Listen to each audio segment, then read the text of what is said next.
Om Sahanavadu Sahanau Bhunaktu Sahaviryam Karavavahai Tejasvinavadhitamastu ma vidvishavahai. Om Shanti Shanti Shanti. Om Purnamada Purnamidam Purnat Purnamudachyate Purnasya Purnamadaya Purnameva Vasishyate. Om Shanti Shanti Shanti.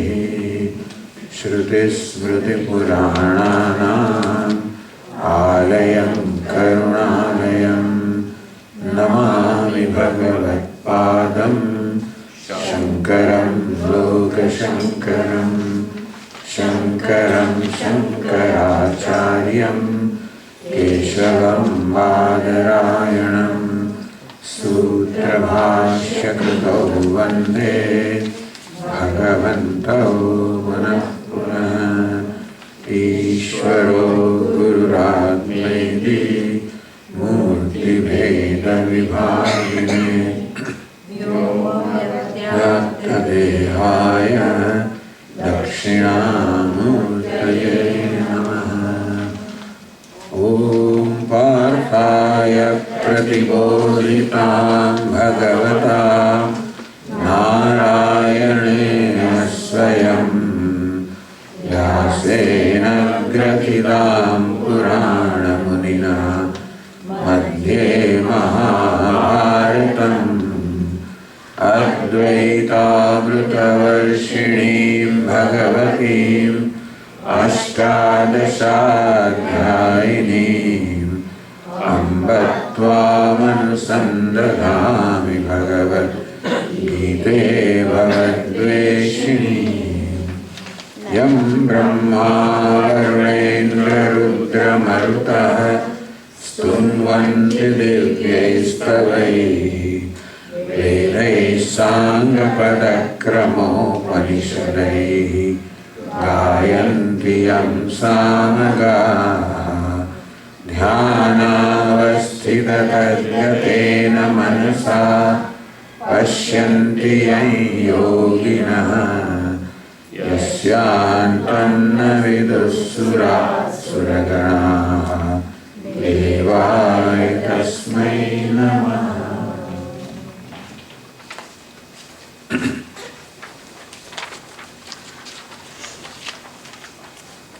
Let us read verse number 5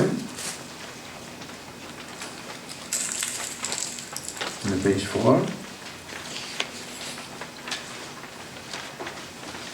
Jneyam yattat pravakshyami yajñātvāmritamashnude anādimat param brahma nasattannasaduchyate sarvatah pānipadantate sarvatokshishiro mukham sarvatashrukimalloke sarvamavritya tishtati.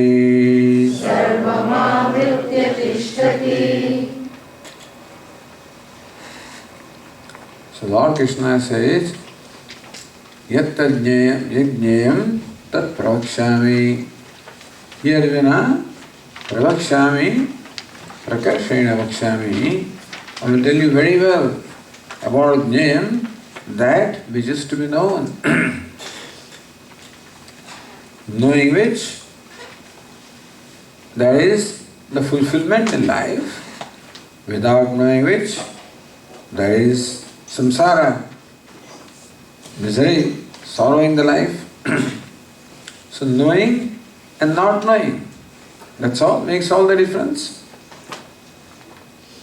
In the Chandogya Upanishad, sage Narada approaches Sanat Kumara and says,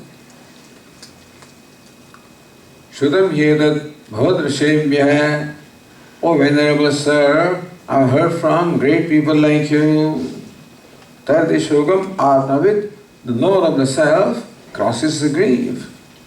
The knower of the self becomes free from grief, becomes free from sorrow. Meaning that as long as one is ignorant of the self, there is sorrow. So this is how Vedanta tells us what is the cause of sorrow in our life. Sorrow which we are constantly trying to get rid of. What causes that sorrow? When the cause is known, you see, sorrow or samsara is a disease, you may say, and unless we have the diagnosis, unless we know what causes sorrow, by removing the cause, the effect goes away. Sorrow is the effect of something. What is the cause? The different schools of thought come up with different causes of sorrow. Of course, every human being has his or her own opinion or understanding of what causes sorrow. And therefore, we are constantly trying to remove that what we consider as the cause of sorrow. Except that the sorrow seems to go and come back. So this struggle of getting rid of sorrow or unhappiness is going on from the time beginningless. So how to get rid of sorrow once and for all? By removing the real cause of the sorrow. Vedanta says that the only cause of sorrow in our life is ignorance. There is no reason whatever why one should be unhappy. Why a human being should be unhappy or sorrowful or sad, there is no reason whatever. Why is it so? Because the self, Atma, is of the nature of happiness. The self is consciousness, which is formless, attributeless, boundless. As I said yesterday, Satyam, Jnanam, Anantam. The nature of the self is truth, consciousness, infinite. In infinite, there is no boundary, and therefore there cannot be sorrow. So really speaking, there is no scope of sorrow or unhappiness at all in our life if we knew what our true nature is. So in spite of my being of the nature of ananda or happiness, see what an irony it is. Who feels sorrowful? Who feels unhappy? One who by nature is happiness. One who by nature is fullness, happiness, that person, that one feels sorrow. That's the most amazing thing. One could never imagine. How can sorrow ever survive? How can it coexist with happiness? They say if knowledge is your nature, how can ignorance be there in you? If happiness is your nature, how can sorrow be in you? Therefore, everybody else takes sorrow to be real and then try to remove the cause of the sorrow. So somebody thinks that by going to heaven, you'll become free from sorrow. Different people, give different solutions for becoming free from sorrow, except that all those solutions are based on taking sorrow to be real. But Vedanta, in fact, questions that very basic assumption that is sorrow real? Is it a legitimate problem? Is it a genuine problem? Vedanta says no, sorrow is only a product of delusion, ignorance. And therefore, to become free from sorrow, I should get rid of ignorance. Otherwise, as long as cause remains, the effect, then the sorrow will always remain. Yad jnatva amrutamashnute. Therefore Lord Krishna said, knowing which one attains immortality, one attains happiness, one attains fullness, one attains the real success in life. So we should know what is the true success in life. As I say, that success is not the mark of happiness, happiness is a mark of success. So really, success should be only defined in terms of happiness. Success is defined in terms of what I possess, in terms of what I have achieved usually. But success is not defined by what I have achieved or what I possess, it is defined by what I am. So happiness is the true meaning of success. Only a person who is happy alone can be called successful. An unhappy person, regardless of what other accomplishments he or she has in life, cannot be called successful. Although the world will call that person successful because he is a billionaire, because he is a leader, because he is a movie star, because he is a sports star, etc. So all of these are considered successful. They are highly accomplished people, no doubt about that. But success is a different thing. Whether a person is happy or not. Happy with what? Happy with one's own self. Happiness can be only when I am happy with myself. And as we've been saying every day, that the only problem I have is I am not happy with myself. I am not accepting of myself. Because I think that I am a limited, inadequate being. The question is that this conclusion on my part that I am a limited being, an inadequate being, is it really based on the reality? Vedanta says no. Your conclusion that you are inadequate, you are limited, is not based on the reality that you are. It is based on the false perception, born of ignorance. Yad jnatva amrutamashnute. Therefore, knowing truly what my nature is, or knowing my true nature, I can become free from all sorrow. And becoming free from sorrow is the same as attainment of happiness. And are two different things. The removal of darkness and arrival of light and removal of darkness are not two separate things. Similarly, the removal of sorrow and attainment of happiness are not two different things. Why? Because happiness is my nature, is already existing.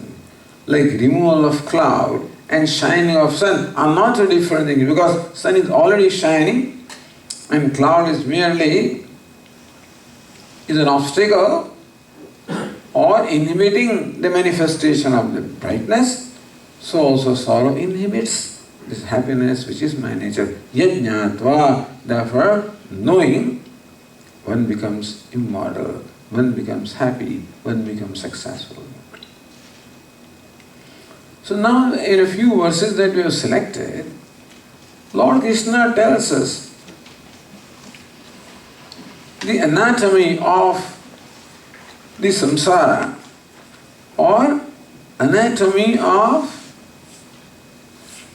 the source of unhappiness. What causes the sense of limitation?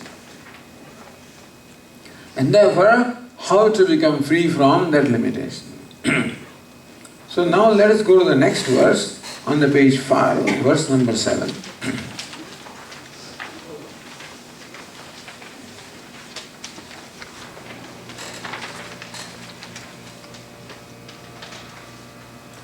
Prakritim purusham chaiva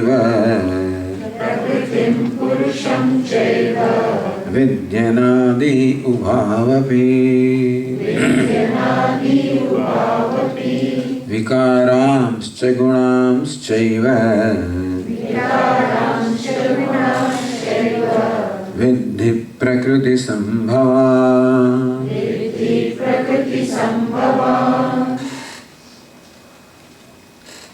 So Lord Krishna says there are these two entities called Prakriti and Purusha. Purusha and Prakriti, spirit and matter. The self and the non-self. So in the first verse they were described as Kshetrajna, Kshetra and Kshetrajna. Arjuna, understand that this body-mind sense complex is Kshetra, is Drishya, is object, is non-self, and the one who knows, the knower of this Kshetra, the knower of this body-mind sense complex is Kshetrajna, is the knower, is the self. For the same two entities now, in this verse, two different words are used. What was called Kshetra in the first verse is called Prakriti here. And what was called Kshetrajna, for that Lord Krishna used the word Purusha. Prakriti and Purusha. So Purusha, Prakriti, Shiva, Shakti. Thus, each one of us is made up of these two entities. We are a union of these two entities, Purusha and Prakriti. Spirit and matter. Consciousness and matter. Consciousness or Atma alone has no samsara because Atma or consciousness is limitless endeavor. There cannot be sorrow for Atma. Prakriti, the matter, our body, mind, sense complex is the Prakriti, is the matter. And matter being insentient also cannot have sorrow. So Atma, the self, the limitless cannot have sorrow. Anatma, the matter which is insentient also cannot have sorrow. So Swamiji, who has this samsara? Who has this sorrow? It is the lumping together, the union of these two, Purusha and Prakriti. Somehow, even though there cannot be really any connection between consciousness and matter, they cannot really unite in a real sense. But there is an as-though union between the consciousness and matter, or self and non-self, as though a union. We just have to understand this clearly. If the self or consciousness is really united with matter, meaning that if they are really joined, then nobody can remove that union, in which case situation will never change, that you are already united with matter. But really there is no connection between the self and non-self, between Purusha and Prakriti, but there is as though a connection. Like an actor who is a very wealthy person putting on the costume of a beggar. The beggar, the costume can be called Prakriti, an actor can be called Purusha. Now, the actor who is a wealthy person also has no problem. And that beggar which is only confined to his costume also has no problem. Then where is the problem? When that actor identifies with the costume. If the actor knew what his true nature is, then he is a wealthy person. There is no reason for him to feel a sense of deprivation at all. However, when an actor identifies with the costume, meaning it takes the costume to be the self, then a new entity is born. What is the entity? Called beggar. Meaning that in the actor, this notion is created, I am a beggar. Who is in reality? He is maybe a billionaire. He is a wealthy person. However, on account of identification with the costume, which can happen? Usually it doesn't happen. Actors are quite aware of what they are, and therefore when they are acting, they are awarefully acting. Sometimes a problem can come. This man, so this is a play in which this wealthy actor is playing the role of a beggar. Before coming to stage, when he left, while he was leaving home, he had some argument with his wife, some altercation. And she was shouting at him, and he was shouting at her. He was very angry, very upset. In that mood, he left home. He drove to this place where the play is going, in this theater, and then is still upset. How can she say this to me? So this is going on. And as usual, he puts on his costume of the beggar and comes to the stage, and is a beggar. He's sitting on the roadside. People pass by. Somebody throws a coin. Somebody is indifferent. Somebody insults him. What is this? You are a healthy person. Why are you sitting there? Do this. Somebody insults him. He is a beggar. He's supposed to be indifferent to all of this because he's a beggar. People have right to say these things. So usually he's quite cool about this. But today, there is a hangover of what happened at home. He's already very upset. And when in the play, somebody insults him, that's according to script. What that fellow does is according to script. Actually, this fellow is supposed to listen to that and be, unaffected by that. But today, because of hangover, he just gets up and gives him a punch. Says, who are you to tell me this? And the curtains come down. So what has happened? This person has become a beggar. As though he forgets his original identity and identifies with the role and acts as though he is a beggar. He need not be a real beggar for feeling a sense of deprivation. All that is necessary is for him to feel that I am a beggar, a notion of being a beggar. This is important.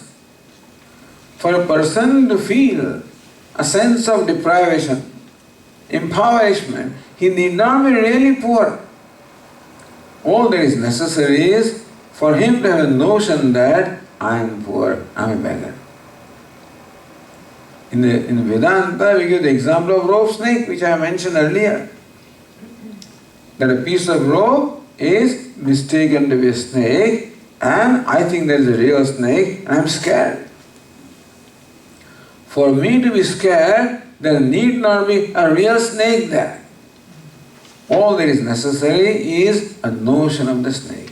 Meaning that a notion creates the same effect as though it was really there. So just because I am scared, it is not necessary that there should be a real snake. Just because a person feels impoverished does not mean that there has to be a real beggar.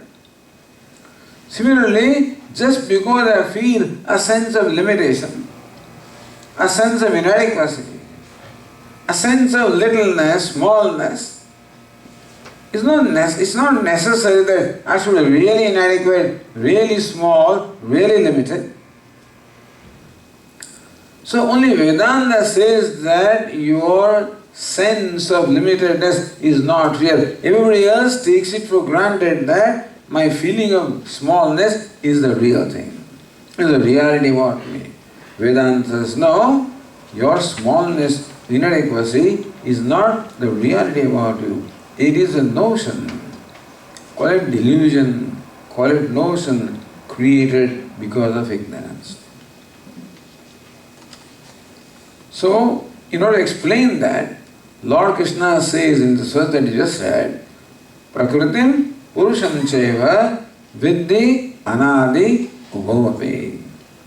Here, Arjuna, these two entities are there, Prakriti and Purusha. The costume and the actor. Who is actor? The self is actor. What is the costume? The body, mind, sense complex is called Prakriti. Prakriti means matter. So the costume and the actor, Prakriti and Purusha. Purusha the person, Prakriti the personality. The person and the personality. Purusha, Prakriti, actor and the costume. These two entities are there. Vidyanadi Ubhavapi. Here Arjuna, understand that both of these are beginningless. There was no beginning. Meaning, when we have a question, Swamiji, when did this all begin? You say that because of ignorance I feel a sense of smallness. But when there was no ignorance, what was there? You say that this body is acquired as a result of karma, and that karma is because the karma in the previous embodiment, I perform karma, therefore I have new embodiment. But why did I perform karma in the previous embodiment? Because of previous embodiment. Why did I do that? Because of previous embodiment. But what about the first embodiment, when there was no karma, Swamiji? So Vedanta says there is no first. This is really avoiding the answer. You can call it whatever you want to call it. Meaning that Vedanta does not have an answer as far as the first is concerned. Really speaking, we cannot arrive at the beginning of anything. We can say tentatively that a pot was created at this point in time. But when the pot was not there, the clay was there, because without the clay, pot cannot be created. So effect has a beginning, but there is always a cause before the effect, because without the cause, effect cannot be created. Therefore, there is no real beginning. Pot was not created. Vedanta will say, pot became manifested. Pot was already there in unmanifest state in the clay, and became manifest. So what is creation? From unmanifest to the manifest. But the cause is there. Even though the scientists may tell us that the universe began 13.5 years ago, billion years ago, when there was a Big Bang, they think that is the beginning of it. Cannot be beginning. Why was there a Big Bang? There must be a reason. Nothing can happen without reason, isn't it? That's what science explains to us, that every effect must have a cause. Even the beginning, the Big Bang has no cause, then what is in the beginning must flow also in the effect. If universe began without a cause, it was an accident, then the universe must be full of accidents only. You follow? The effect carries the qualities of the cause. If the universe has no reason, if the Big Bang has no reason, there was nothing before the Big Bang. Universe was something was created out of nothing. There was nothing before the Big Bang. Big Bang must be an accident. What is accident? In Sanskrit, accident is called akasmat. Have you heard akasmat? What is akasmat? Akasmat. What is akasmat? Akasmat means why. Akasmat, when Y is not there, it's called akasmat. So when these two cars collide, you call it an accident. This is not an accident. It is according to the law that two entities cannot be at the same time in the same place. And also according to that law, you call it collision or you call it accident. There is no accident in the universe. The universe began as an accident, then that accidentness must be there throughout the universe. Then every time there is accident only. There is no accident. Therefore, the beginning also cannot be an accident. There must be a reason for it. Cause must be there for the effect. So even if you accept that Big Bang was the beginning of the universe, there must be a reason for the Big Bang. The cause must be there. So Vedanta says that the universe is beginningless. Then Swami, what is this 13.5 billion years ago when the Big Bang, that this cycle of creation had a beginning? It's a cyclic thing. Every cycle is a beginning. And it's a span and a conclusion.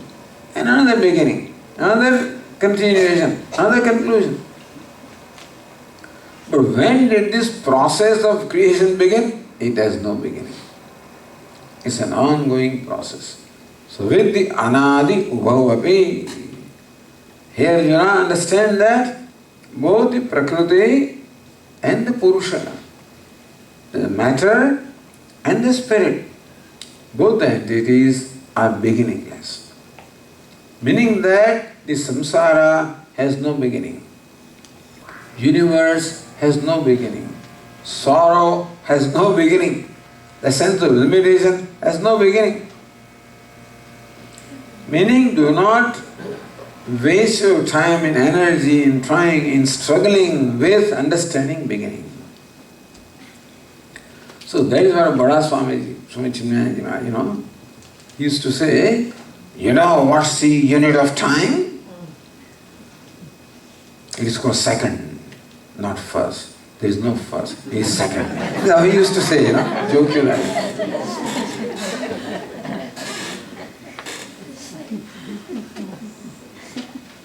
So, thank God it is a beginning, but it can have an end.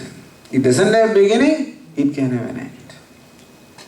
Ignorance has no beginning, therefore samsara has no beginning, universe has no beginning, but ignorance comes to an end by knowledge. Therefore, the samsara has an end. Thank God.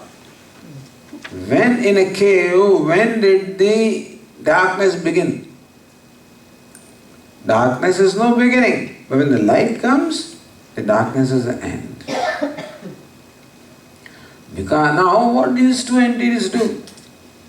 Prakriti and Purusha, matter and spirit, both of them have participation in what we call samsara, in the creation of sense of individuality, in the creation of sorrow. Both Prakriti and Purusha, both of them have a contribution.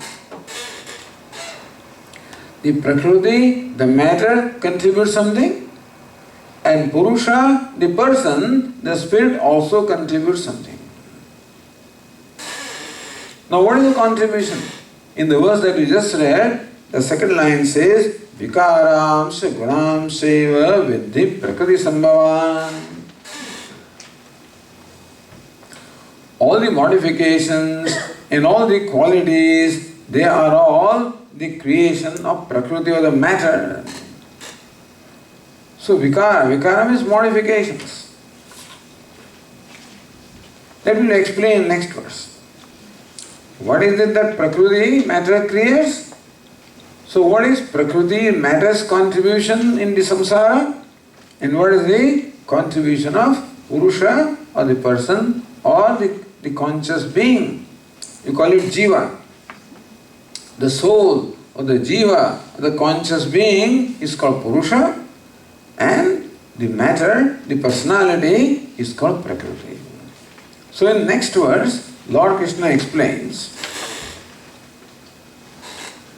So second line said that the Prakriti is responsible for the creation of the modifications and qualities. What are they? Let us read the next verse. Karya karana kartrutve hetu prakriti ruchyate purusha sukha dukkhana bhoktu Votrutve heturuchyate.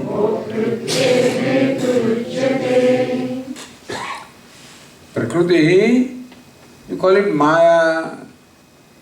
What scientists call energy, you can say, Scientists say that this matter is the manifestation of primordial energy. Prakriti means primordial energy. So scientists also tell us that matter is what we call the vibrations of energy or the waves of energy. So what the scientists call energy is what we may say is Prakriti, the primordial matter. So it's called Prakriti, Sanskrit. Pra and Kruti, Prakarshena Kruti Yogyatvat Prakriti. So that which is very well qualified to create is called Prakriti. This Prakriti is a primordial matter which creates everything material. What is it? The first line of this verse says, Karya Karana Kartrutve Hetuhu Prakriti Uchyate. Kartrutve in creation of Karya and Karana.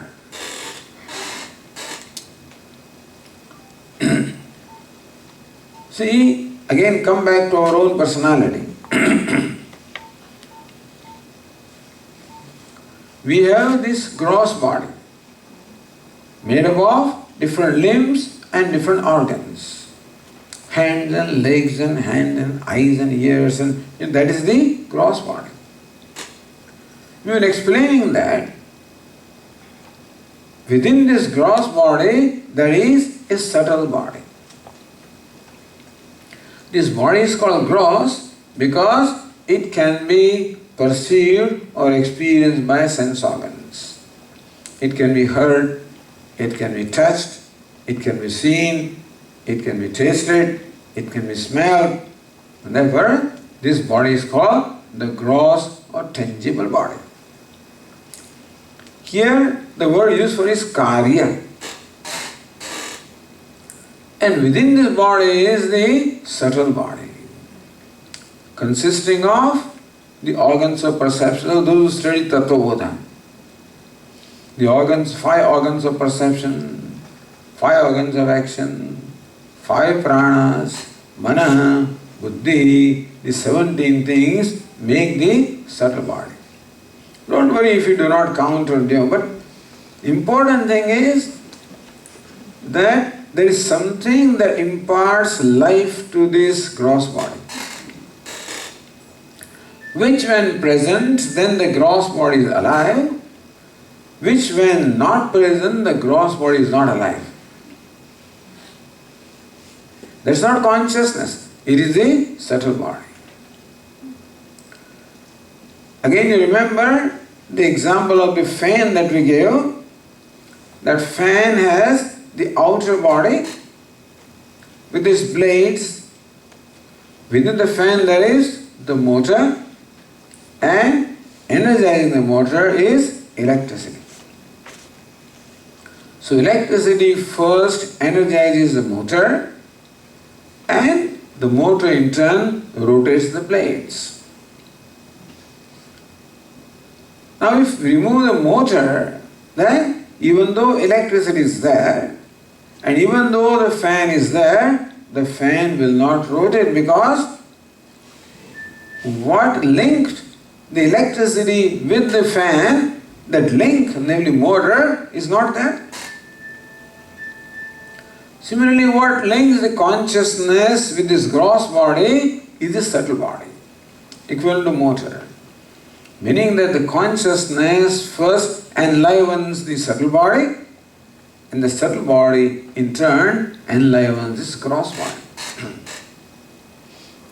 So as long as this subtle body is there in the gross body, so long this body is alive. It has life. And what is death? Death is the departure of the subtle body from the gross body. Then the body may look, say, intact. At least for some time the body is very intact. The consciousness has not gone anywhere. Atma or consciousness does not go anywhere because it has nowhere to go. It is all pervasive. The body also is there. Then what has gone away? Although we say the departed Atma, but Atma does not depart. What departs is the subtle body. You can call it soul, you can call it Jivatma. He departs. What was keeping that subtle body here so far is called Prarabdha Karma, destiny. As long as destiny is there, so long the subtle body or the Jivatma or the soul remains in this gross body. When the destiny is over, then this thing departs. How old you should become, there is no rule. Only rule is that you will be here as long as the Prarabdha or destiny is there. And when the destiny is over, this fellow leaves. Whether you cry, laugh, you do whatever you do, he just departs. So that subtle body is called Karanam, it's called instrument. Because it is the instrument of all experiences. Subtle body has 5 organs of perception, with which you experience the 5-fold objects of the world. What are the 5-fold objects? Sound, touch, color, taste, smell, which you experience with this 5 organs of perception.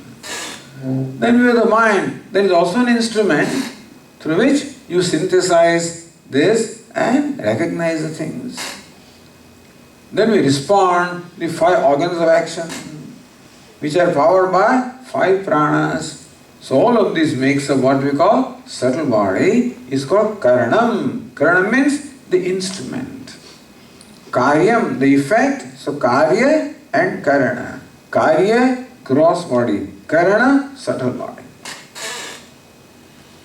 So Karya Karana Kartrutve Hetu Prakriti Uchyate. Lord Krishna says Prakriti means Karya and Karana. The gross and subtle body together is called Prakriti. Together you can call it the costume. Together you can call it the personality. The Purusha in all these personalities is what? Is one. You remember who is he? In the very first verse, Lord Krishna said, now what Prakriti said here was called Kshetra there. Here you do not his body, mind, sense complex or Kshetra. And the one who knows that, who enlivens that, is called Kshetrajna. He is called Purusha. In the second verse, Lord Krishna said, Kshetrajnam chapimam viddi sarvakshetreshu bharata. Hey Bharata, hey Arjuna, know that I am the Purusha, I am the Self in all the embodiments. So embodiment consists of the gross and subtle bodies, and they are different in all different people. What is the reason for my having this embodiment consisting of this gross and subtle body? My karma.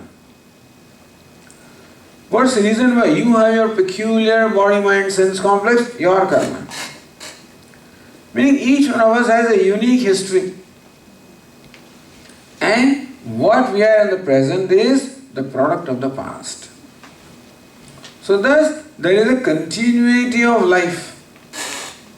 The life continues from one embodiment to the other. Only Vedanta says that. Science doesn't say that. And no other tradition accepts it, unfortunately. Only the traditions that evolved in India, they accept the previous life, the previous birth, the next birth, etc.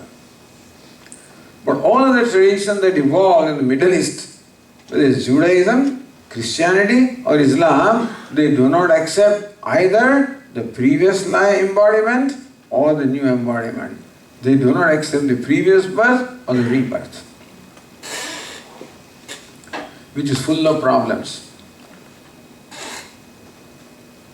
If I did not have a previous birth and nobody has had previous birth, then what's the reason why I am what I am and you are what you are? Why are it like this? Although God created you like this. Why did God create me like this? Why did God create that fellow a wealthy person, make me a poor person? How come this fellow is intelligent and I am stupid? How come he is strong and I am weak? How do you explain the diversity? If God created for no reason at all, then God must be a very fanciful entity. And he must be very partial to somebody and cruel to somebody else. Because some people enjoy privileges, so if God gave them the privilege, he must be partial to them. And many people are deprived of those benefits, he must be cruel to them. But I don't think they have answers to these questions. They don't even ask this question. The thing is that they do not ask the questions. Vedantins, the Indians, the Hindus ask the questions, and that is why they have in fact very deeply thought about every aspect. They will give the answer, scientists will use genetics and stuff like that. That also can't explain everything. No, Swami, you are the product of a gene, see? You inherit from your parents and grandparents and all right. With the genes you can explain at the most why my face is like this and why my nose is like that and why my body is like that and maybe why nature is like that. How do you explain that? Genes, I don't know. Genes can explain my features. How can genes explain my nature? Suppose you explain that. But can genes explain my life? What various kind of circumstances I meet in my life, can genes explain that? Genes can explain the birth if at all it can. I don't think it can explain it properly, but suppose. Genes cannot explain my life, karma explains everything. Karma not only explains my birth, karma also explains my entire life. That's why astrology is there. Astrology is a science of prediction, of prarabdha karma, basically. You know what astrology does? It predicts a destiny. So, what created this birth and how my life will go, it sort of gives you an idea of that. So, we say that life does not end and life does not anadi. You remember? Understand that Purusha and Prakriti both are beginningless. Purusha is the conscious being. He also is beginningless. Now scientists are willing to accept that matter doesn't have a beginning. They say matter has no beginning, no end. It is neither created nor destroyed. But life is created and life is destroyed. Why should we say that? We say that life also is not created, life also is not destroyed. Just as matter simply assumes different forms, so also life assumes different embodiments. Who decides that embodiment? The karma decides. Whose karma? This is his own karma. Meaning that I am the creator of my destiny. That is why Vedanta will ask us today, I cannot blame somebody else for who I am, what I am.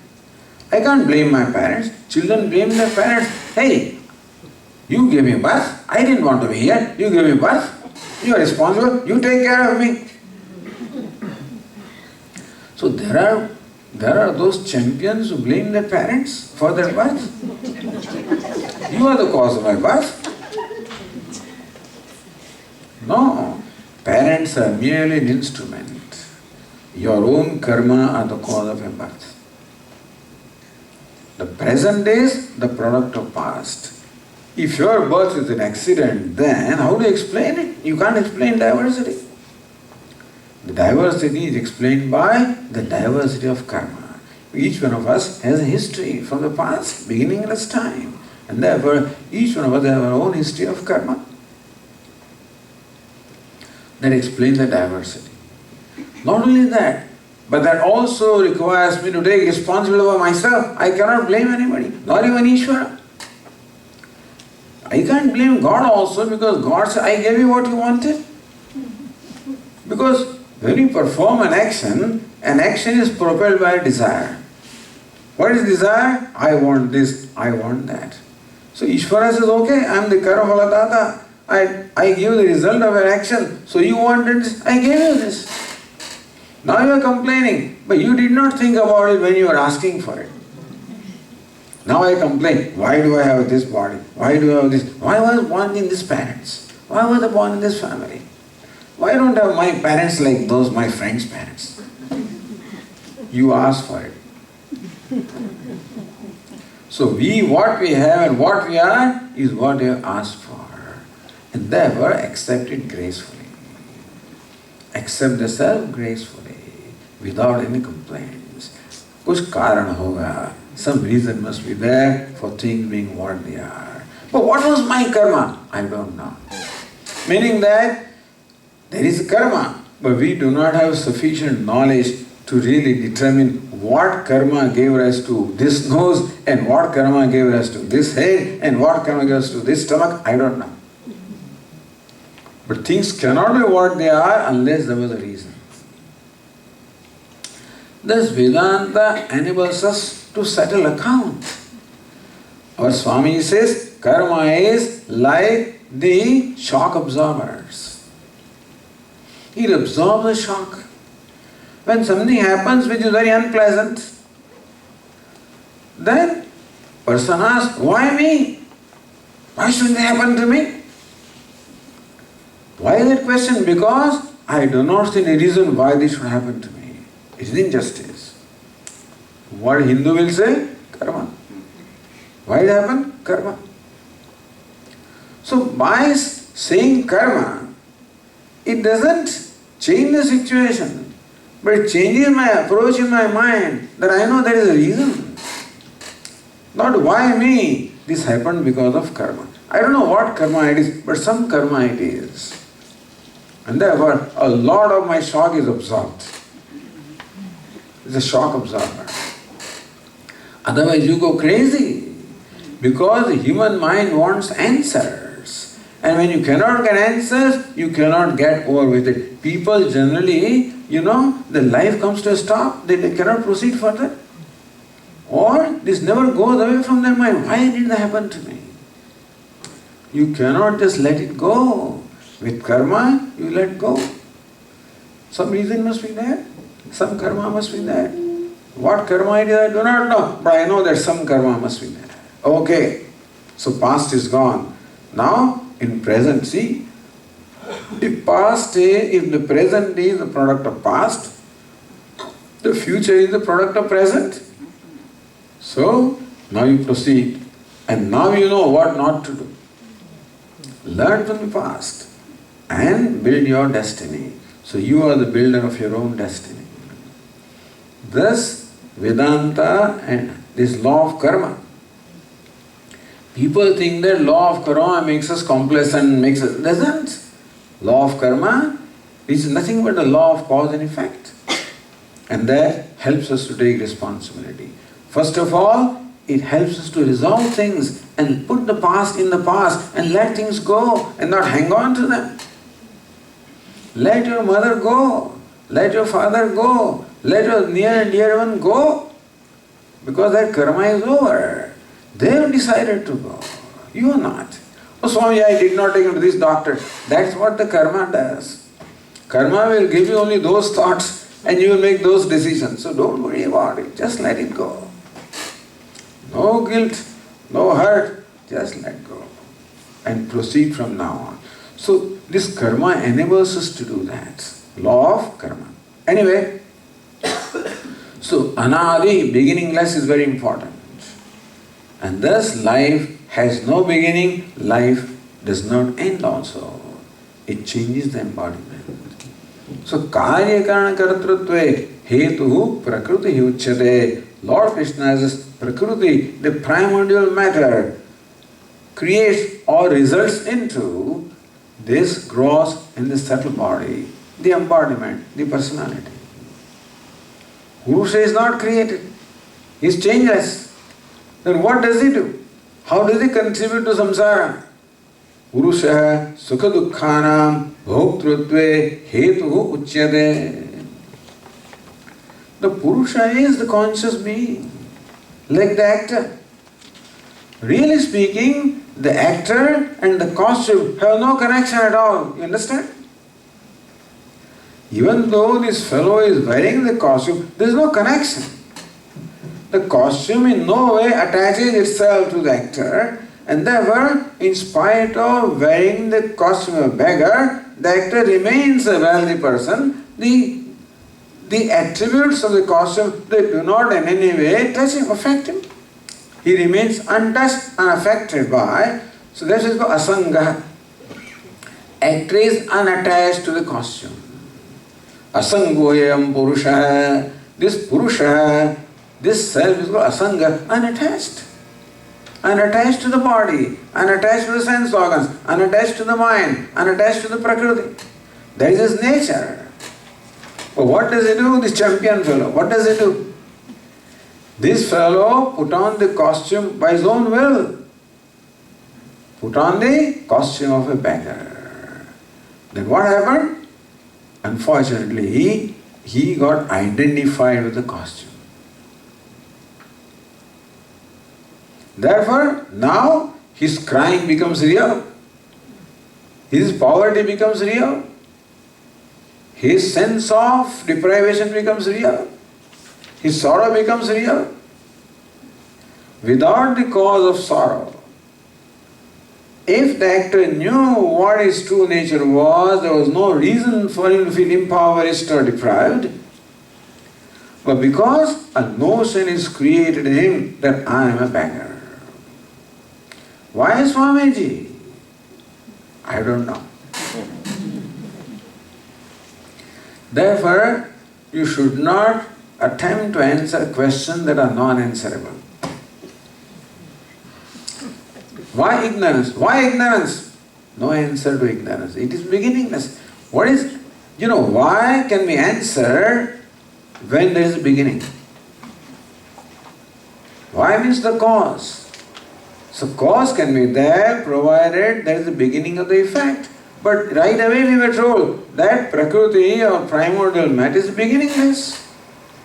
Purusha, the conscious being, is beginningless. Ignorance is beginningless. Therefore, there is no answer to the question why. And Vedanta is not ashamed of saying there is no answer. In fact, that is a benefit. It is not a disadvantage, it's an advantage. It's called bhushanam, natu dushanam. Bhushan means an ornament. It is not a defect that we don't have an answer. Why? We have no answer. If you had the answer, this samsara would have been real. Understand? If there was a why, then the beggar would be real. But how come a notion arose? I don't know, ignorance. And therefore, since that notion of a beggar is born of ignorance, he can be enlightened. Hey, you are not a beggar. Maybe that notion arose because there was one too much inside. Before coming to the stage, he had one too much. As Swami, he had too many lights. So that Bud lights, etc. So too many lights. So when too many lights, he sees too many lights. So he's driving with that kind of a thing in his head. He sees too many lights, One red light is too many lights and too many greens and that, doesn't know what to do. And so dashes into the intersection. So one too many lights. Whatever be the cause. But this happens. This is a reality. That this man thinks that I am a beggar is not a reality, it is a notion. Similarly also, for the Purusha, for the self to think that I am limited is a notion, not a reality. Thank God for that. There is a saving grace. That my sense of limitedness, my inadequacy, my sense of deprivation, all of this is notion and not a reality about me. A notion is always born out of ignorance, and therefore by knowledge it will go. Saving grace. If I was limited in a real sense, there is nothing in the creation that can remove, because you cannot change the nature of anything. If limited as well nature, nothing can change it. Knowledge also cannot change it. Knowledge only says that you are limited. That's all knowledge will say. A limited cannot become limitless. He can become less limited, but not limitless. Like that frog in the well. A mother frog, a little child frog. That's the whole world for them. Is the well is a world. They've never gone outside, never seen the outside world. So the little frog thinks that my mother is the queen of the whole universe and this is my world. And one day, because of a lot of rain, the well got flooded and this little thing just jumped out and saw the whole vast universe. Says, wow! He got scared and he saw a huge creature. There was a buffalo there and he was scared. He just came back inside. Went to his mother, Mom, I saw a whole universe. What universe? This is a universe. No, I saw a vast universe. I saw a huge creature. What huge? I'm the most huge. They cannot be bigger than me. Yes. So then this mother frog says, okay, she flew, she filled up her belly with air. So, this big? No, Mom, bigger than that. Then again she bloated her belly. This big? No. And then she got burst. Because regardless of what a frog does, it can never become a buffalo. It can become a little bigger frog. So also if I was limited in real nature, I can become less limited at the most. I can never become limitless. And there will be no liberation, there will be no happiness. Only limitlessness is happiness. In limited there cannot be happiness. That's what another Upanishad says. What is happiness? Limitlessness is equal to happiness. Yo vai bhuma tat sukham nalpe sukham asti. Chandogya Upanishad says, what is bhuma, what is limitless alone is happiness. There cannot be happiness where there is a limitation. So would have been no happiness in life if I was limited. The moment, even in the moment of happiness, what happens, we become free from limitation. In that moment of ecstasy, what happens? In that moment, we become free from that limitation. It is actually because it is not real. It is something that is superimposed, therefore momentarily drops off. And therefore I feel happy. At that time, momentarily, I become free from, that's my true nature, become free from the superimposed limitations. And momentarily, I experience my limitlessness. Therefore I feel happy. For feeling happy, there is no reason. As our Swami would say, his mother-in-law is still at home, he is still unemployed, his brother-in-law is causing all kinds of problems, etc. Meaning all problems still are intact. And if you look at those problems, this fellow cannot be happy even for a moment. He is always in tension, always stressed out. But even that fellow who is stressed out and tension also momentarily becomes happy. A moment can come when he feels happy. With a slapstick joke, he becomes happy. With a slapstick joke, momentarily everything drops off. So slapstick joke, one of the chief ministers in India, the Hindi-speaking person, and this, Obama with Michelle, they were in India.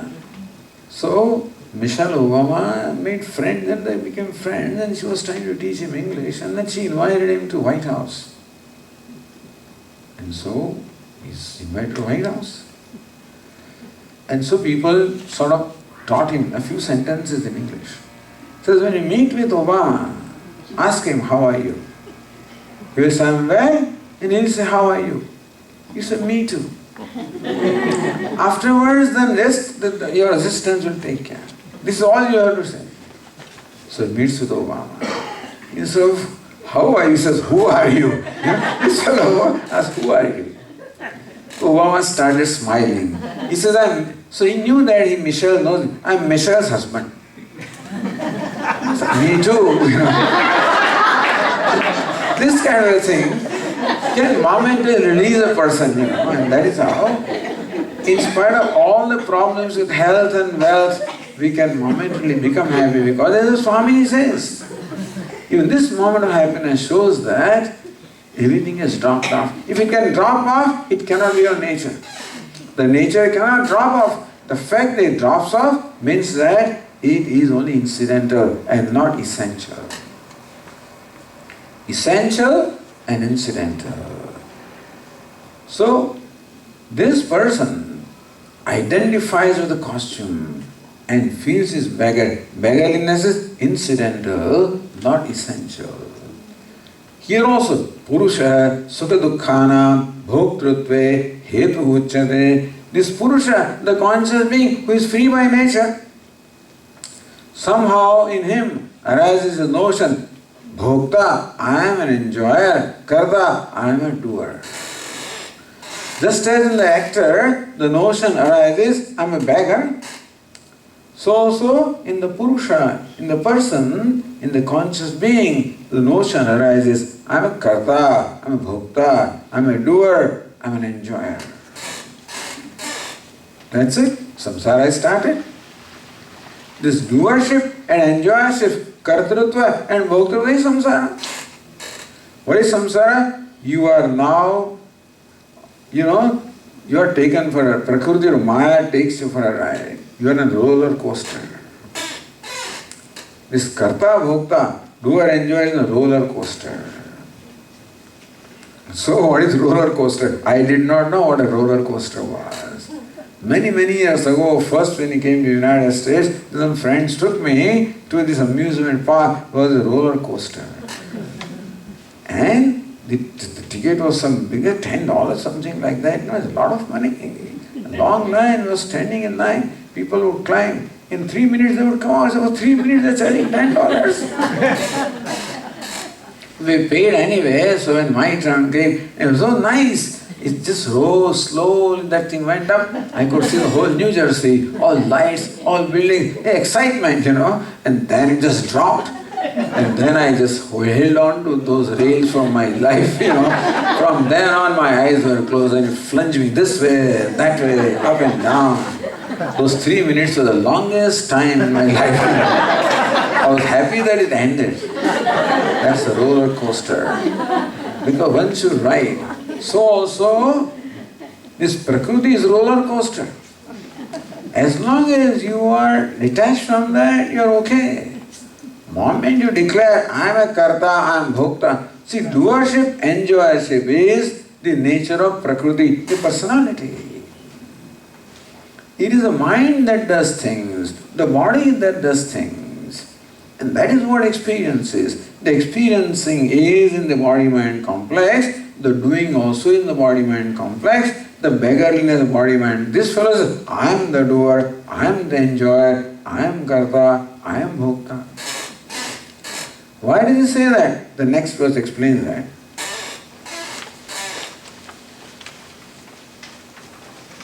Purusha prakrutistho hi bhunte prakriti jahan guna Karanam gunasangosya Sadasadyo nijanmasu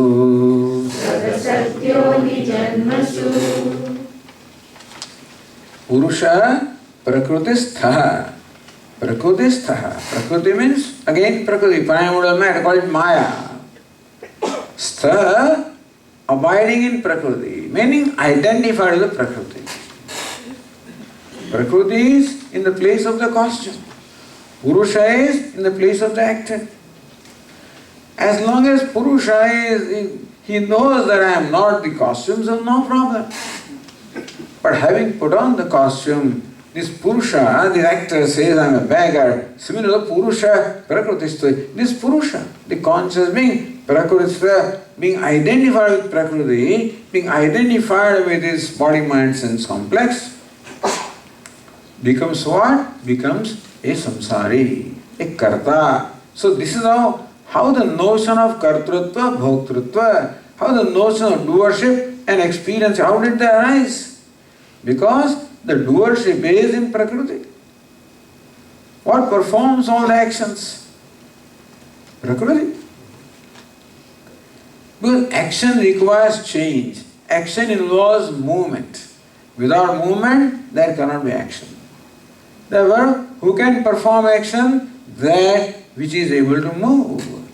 Purusha is motionless. Consciousness is infinite, is formless, is motionless, changeless. Only Prakriti, there is motion, movement in Prakriti, change in Prakriti. Therefore, Kartrutva, doership in primary sense can be only in the Prakriti, meaning in the body, mind, sense complex. And experiencing also is in sense organs and the mind, therefore Bhoktrutvam. The experiencership also is primarily in Prakriti or in the personality.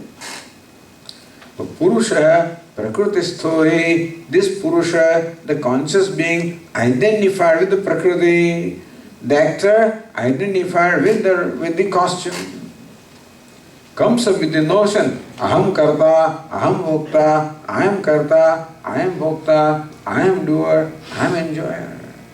Understand that doer also is limited, enjoyer also is limited. Limited insignificance. Limited means what? Insignificant. Because the Prakriti is insignificant. When I identify Prakriti, I become insignificant, as though the beggar is insignificant. However multi-billionaire this person is, when he identifies with the costume and proclaims him to be beggar, he becomes impoverished, insignificant. So also the Purusha is limitless by nature. Because of identifying with this Prakriti, which is limited in every way, the Purusha now suffers from this notion, I am a limited being, I am an inadequate being. Now I and limited I cannot accept the limitedness in I. I cannot accept inadequacy. I cannot live with limitation in I. If I was content being limited, no problem. If I was content being inadequate, no problem. But no, I cannot be content being limited. I cannot be content being inadequate. I cannot be content being dependent. Because I love to be free. I love to be adequate. I love to be complete. Therefore, immediately there is a desire. What's the desire? Becoming free from inadequacy. Becoming free from limitation. Thus, the desire behind all the desires is to become free from the perceived inadequacy or perceived limitedness. What will make me adequate?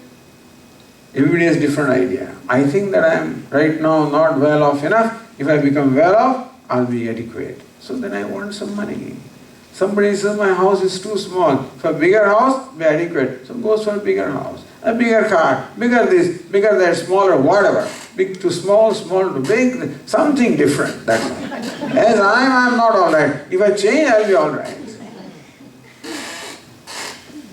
So person will change everything, hoping that that change will bring about adequacy. But it's only going from one inadequacy to another inadequacy. That's all it is, unfortunately. Because inadequacy is not out there, it's in here. And therefore, nothing that happens out there will change this notion that I'm inadequate. Only inadequacy will come in different form, but that I'm inadequate will never go because it is not caused by outside, therefore outside cannot remove it. If lack of money causes inadequacy, then presence of money can remove it. No. It is, inadequacy is my own notion, created by my ignorance. Unless that cause goes, inadequacy cannot go. This poor man is struggling to become free from inadequacy. He does what he has not done. From time beginning does, what have I not done? But inadequacy does not go. This is how Lord Krishna explains how samsara arises in Purusha. Who is a samsari? A samsari means what? One who is beyond samsara, but then as though becomes samsari. Karanam gunasangosya satasat yoni janmasu. Then When the mind is happy, he identifies. Now the costume has variety of, the beggar, the costume will have variety of things, Sometimes he's crying, sometimes he's laughing, sometimes he's happy, sometimes he's sad. All that belongs to the costume. As far as the actor knows that it belongs there, he is not affected. But when he is identified there, the crying of the beggar becomes his crying. The insult of the beggar becomes his insult. Similarly, all the limitations of Prakriti become the limitations of this Purusha. Karanam gunasangosya. Therefore, sense of Prakriti is insignificant in every way.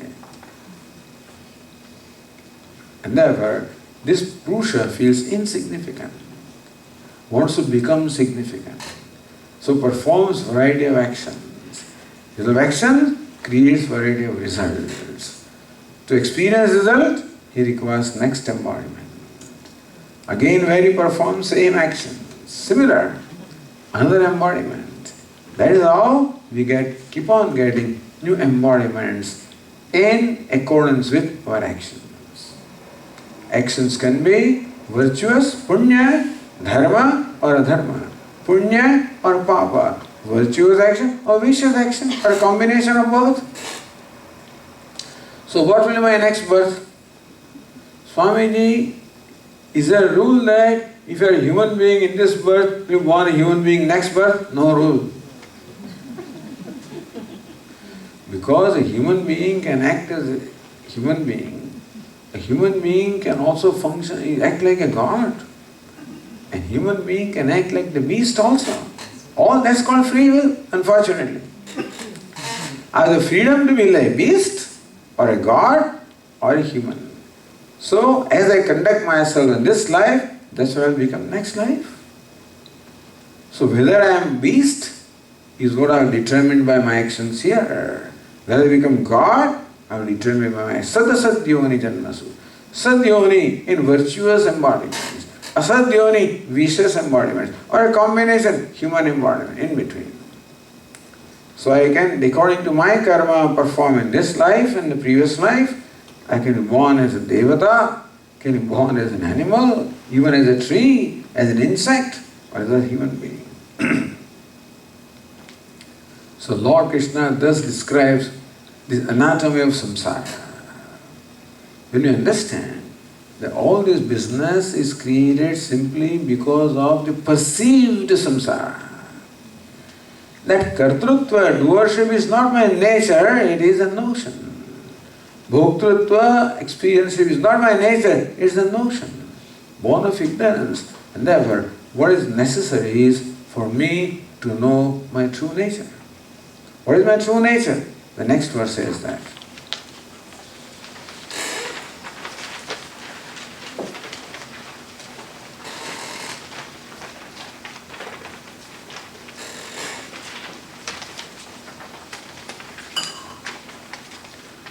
Upadrashtanumanta cha bharta bhokta maheshwarah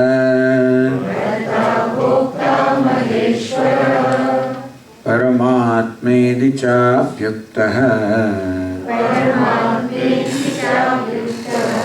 Dehesmin purushah parah.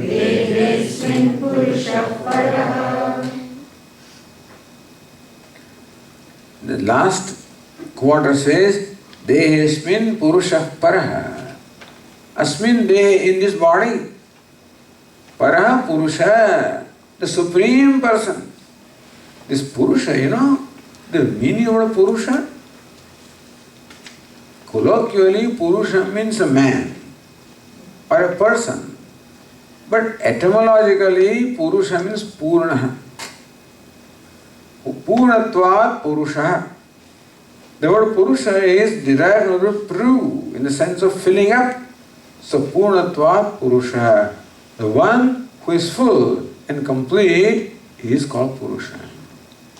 Or Purusha, Purushayanat, the one who dwells in the city. So the city of the body, mind, sense complex is called a city of 9 gates or 11 gates. Navadvare Pure Dehi. In Bhagavad Gita, Lord Krishna says, this is the city of 9 gates. Upanishad Ekadasha Dwaram calls it the city of 11 gates. So this city, who am I? The indweller of the city, Purusha. How many gates? See, the city has either 9 or 11. There are 7 apertures in my head. The 2 ears, 2 eyes, 2 nostrils and the mouth, that becomes 7. And the 2 lower apertures for the giving up or for urination and for excretion, 9. If you add 2 more, one is at the navel, other is the crown of the head, makes it 11. So this Purusha is the one who dwells in the city. The indweller is not the dwelling, understand? You are dwelling in the house, you are not the dwelling. You are a king in the city, the king is always different from the city, is it not so?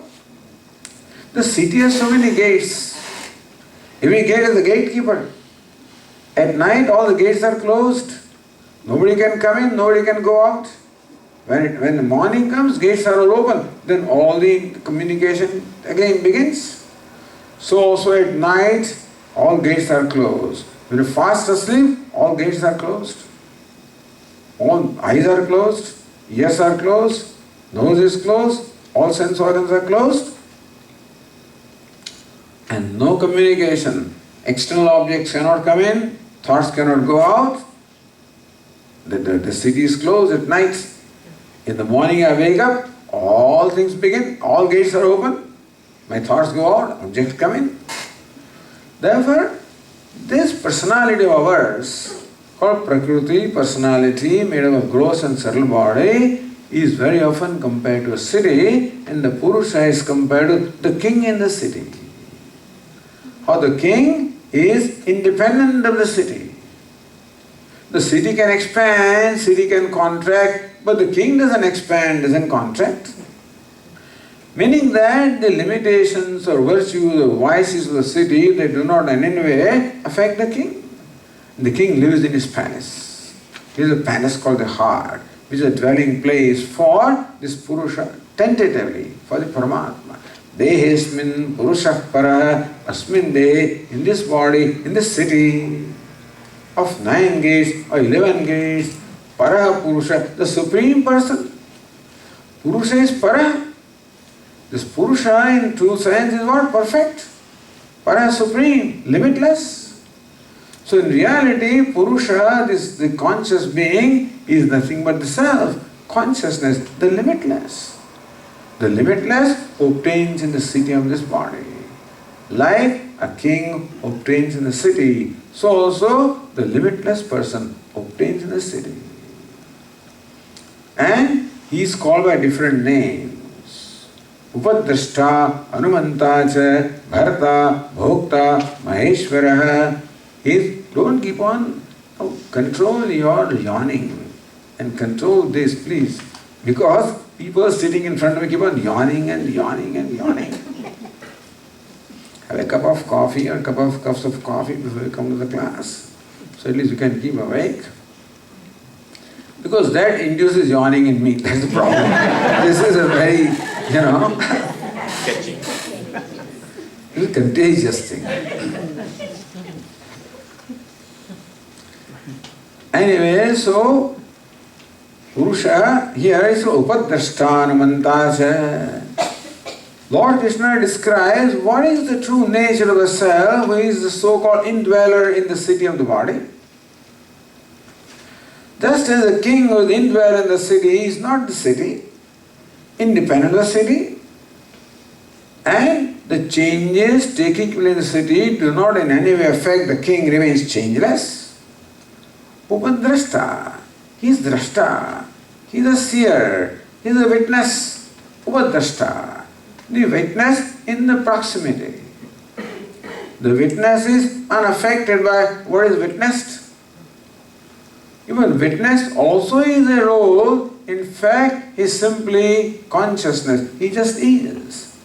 Just as in the presence of king. See, king doesn't have to do anything. In the presence of king, everything takes place. All his ministers and servants automatically do things in presence of the king. And so also, everything takes place in the presence of the self. The buddhi, the mind is the minister. All these are gates. The devatas are all the gatekeepers, and the whole setup is there. It all takes place in presence of the person. Meaning that the king is not the doer, is not the experiencer, is just the presence. So also the Purusha is not a karta, not bhokta, not doer, not experiencer, just the presence, the conscious presence. So am I? Upadrashta. I am the proximate witness or consciousness. Not even witness, just the illuminator. In my presence everything takes place. The mind thinks, the eyes see, the ears hear. Not that I impel them. In my presence everything takes place. Just in the presence of electricity, the bulb glows, the fan rotates. Just in the presence of a magnet, how the iron filings automatically have movement. So also in presence of Purusha, the person, the conscious being of the consciousness, this body-mind sense complex automatically functions. Because eyes are seeing, you know what happens is, the seeing takes place in the eyes. Or what do I say? I am the seer. The thinking takes place in the mind. What do I say? I am the thinker. Now that's where the problem is. Thinking is there. Where is it? In the mind. And who am I? I am merely the presence. I am the self in whose presence the mind thinks. That is why Kenopanishad says, Manasaha Manaha. What's the nature of self? The mind of the mind.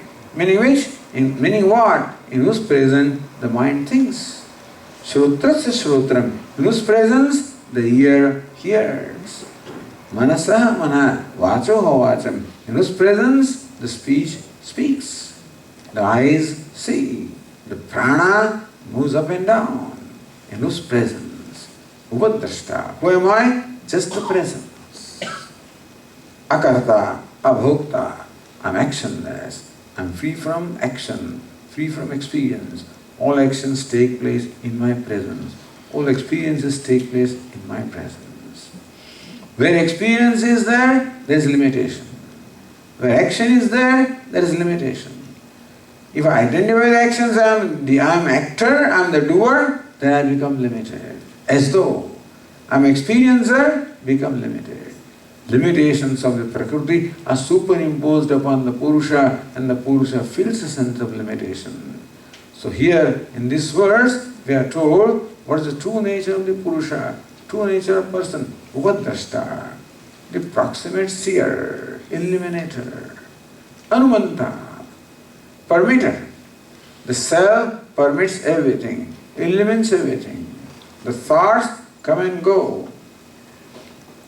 Swamiji, if you say that Bhagavan or Lord is the self of all, if he is myself, then he is in thief also? Yes. In criminal also? Yes. How come then God does not stop the criminal? It's a standard question. If he is the self of all, how come then God, even though he is the witness in the heart, how come it does not stop a criminal or a thief from their acts? So Hanumanta, he permits everything. He is not opposed to anything. Meaning that all this criminality is at the level of mind, not at the level of the person. In his presence, see, electricity is electricity. If you put a bulb in there, it will give you light. Put your fingers in there, give you a shock. Electricity just is. Similarly, the criminality is in the mind, not in the person. The saintliness also is in the mind. The sinner also is in the mind. Who is the self? In whose presence all of this, Anumanta, is a permitter. He does not oppose anything. If he opposed, it would have been so nice. But the self does not oppose anything. Even when I perform a criminal act, the self does not oppose. He even eliminates that. He is impartial. So you know what we have to do? We have to make him partial. We have to make him oppose. That's called sadhana. This God who is sitting here and not opposed to him, we have to make him opposed. That is called avatara. If the God takes avatara in my mind, then when avatara means incarnation, then it destroys all the evils. So also myself takes incarnation in my mind, then destroys all the evils of kama, krodha, lobha. Mama hridaya kanja nivasa kuru kamadi khaladal ganjanam, says Tulsidasi. O Lord Rama, please come and dwell in my heart and destroy all these evils of kama, krodha, lust and anger and greed. But anyway, as the self is upadrashta, anumanta, bharta, bhokta, in his presence, all the nourishment, all sustenance takes place. In his presence, all experiences take place. Paramatma is a Paramatma, the limitless self. Maheshwaraha is Mahanishwaraha. He is the self of all pervasive. Dehasmin Purushah Paraha. Here Arjuna, in this little body, the one who manifests in this small, insignificant body, in this limited body, mind complex, is the limitless. Nobody would even suspect that the body, mind, sense complex, limited in every way, is housing, is a dwelling place of the indweller who is the limitless. How to recognize that? As we said earlier, that idam shariram kaunteya kshetramita vidiyate, this body, mind, sense complex, kshetra is a field, is an object, is anatma, the non-self, and the purusha is the knower, the eliminator, distinct from that. Thus by this viveka or discrimination of the self from the non-self, become free from the identification and thus abide in the true nature. When that happens, you are free. Evam vetti purusham prakritim jagunaisa sarvatha vartamanopi nasa bhuyo vijayate.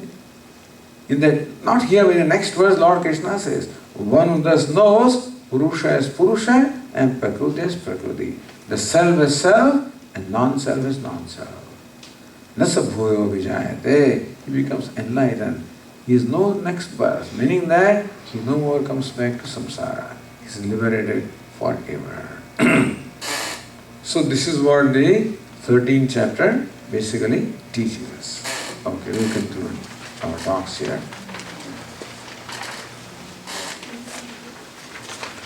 Om Purnamada Purnamidam Purnat Purnamudachyate Purnasya Purnamadaya Purnameva Vashishyate. Om Shanti Shanti Shanti. Hari Om. Shri Guru Bhyo Namaha. Hari Om.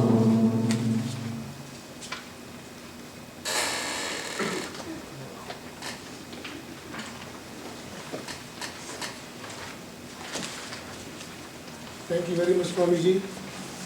Words cannot express our gratitude and our feelings. In these short 4 days, Swamiji has given us very clear and direct instructions, very helpful in making our life easier and less painful. Now, Swamiji has told us and taught us that the knowledge takes place at the intellect level and all the actions are happening at the emotion level. And there is always a complaint that why I am not able to enjoy or reflect what I know into my emotions. Like at knowledge level, you know you are happy, you are Sat Chit Anand, you should be free and happy person. But when it comes to actions, there are always problems. And Swamiji gave a very clear guidance that for that you have to practice. Practice the values, and if you can build upon a value, if you work on just one value with a full meaning of value, all values will fall in place. If you just follow ahimsa to the fullest extent, not the general meaning, ahimsa means non-violence, that's it. No, Vedanta tells much more for ahimsa. So if we do that, then the things will change, and it will be reflected in our action, in our personality, and we will definitely be a happy person. Swamiji, while I was coming to class, one of my co-students mentioned to me that it seems that this was a short period of time. There are two things. Numbers is one thing. 1 day, 2 days, 3 days, 5 days, 7 days. Sure, it was a short period of time. But when you are really engrossed and interested, you really feel that it was short period of time. And in that respect, I take it that it was really short period of time. And I hope that this interest created in these 4 days or 7 days, if you attended the classes at Sringeri temple. If we can continue on this, and Swamiji very empathetically mentioned to us this time, very clearly, that don't take it as a part-time. Yes, you have other responsibilities, but continue on it. Then perhaps you will see some result. And for that particular aspect, we are very fortunate and thankful to Kartik Bhai Patel, who was here. He has videotaped all these 4 lectures. If you like these 4 lectures, they are going to be on YouTube. And if you want a link for the YouTube, please give your address to Rupaben, and I'll request Rupaben to forward that email so that there is a link. So at least built upon these 4 lectures. Maybe the scriptures are vast, and perhaps lot of people get lost into it. So maybe built upon these 4, do Mananam. That's what Swamiji suggested us, and maybe we can follow these instructions and enjoy it. So Swamiji, with that link you can get not 4 but 400. There are. That's the 400,000. Exactly. All classes and all sorts of videos and everything is there, all uploaded there. It is there, and but at least these 4 we have right now available, which is recent.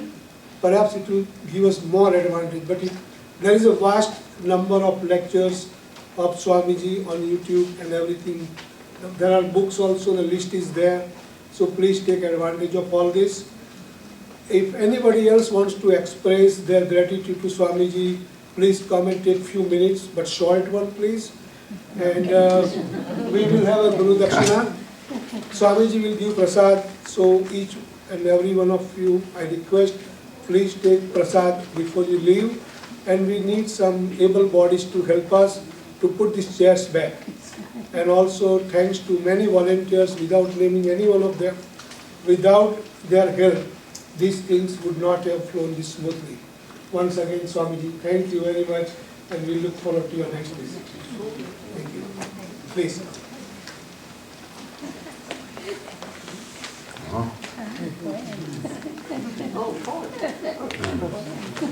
Give her the microphone.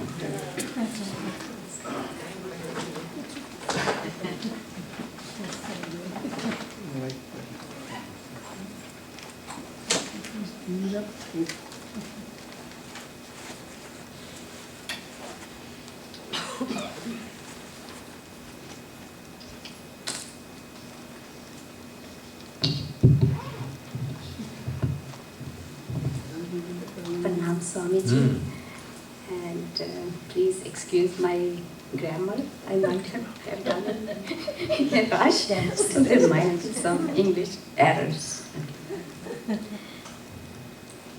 Thank you, Swamiji, for making us see what is Ishvara and drop all false notions and just be.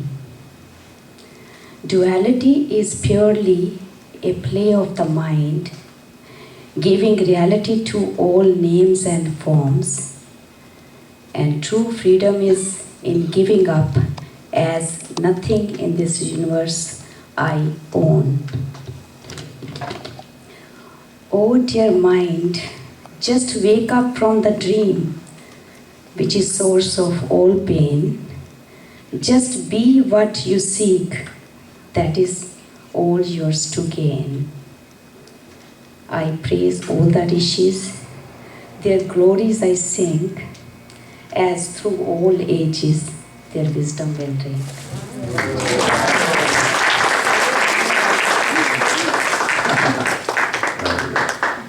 Swami.